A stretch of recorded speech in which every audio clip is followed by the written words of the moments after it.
means the beginning of your transcontinental rail and air journey from coast to coast. Here at any one of the windows we buy our tickets to California, as simply as we would ordinarily buy just the rail ticket alone. Then, at the gateway to the train, friends see us off.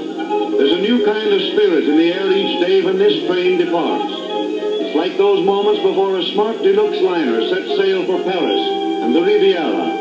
And at exactly 6:05 p.m., the Airway Limited, first and only train of its kind in the world, with a direct airline connection, pulls out with its air-minded guests.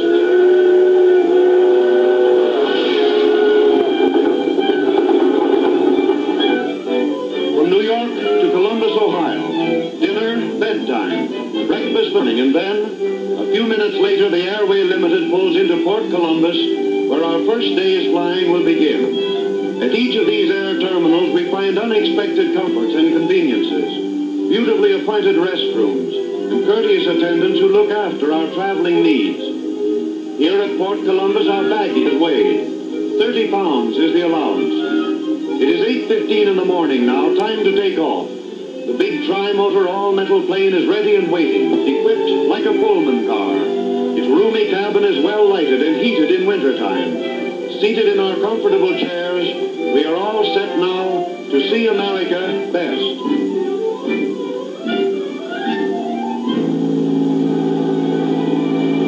The field rushes by. Then, all is flowing smoothness. The city of Columbus, Ohio quickly passes under us, with a majestic skyscraper serving notice on air travelers that other cities beside New York have their symbols of America reaching upward. And now, ahead of us we can see the train on which we left New York. It remains ahead of us for only a moment or two.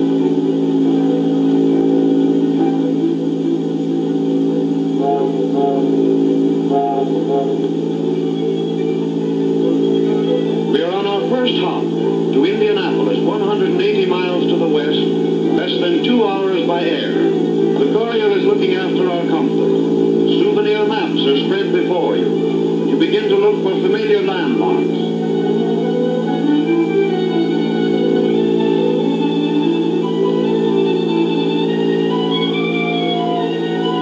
Arriving at the airport at Indianapolis, and at this same time, at every airport along the route, the teletype system reports the news on our progress. Here at the general office, they read the flash of our arrival.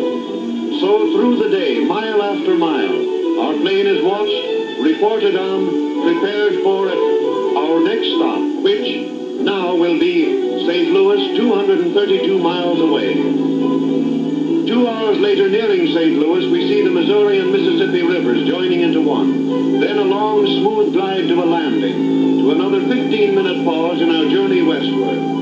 We are taking this trip in the wintertime. As a matter of fact, it is 8 below zero as most of these scenes are made. But modern air travel is a year-round accomplished fact, and airliners nowadays are as snug and comfortable as your own private yacht. Here at St. Louis, you step out again for a stroll around, while the motors are being inspected and additional fuel is put aboard.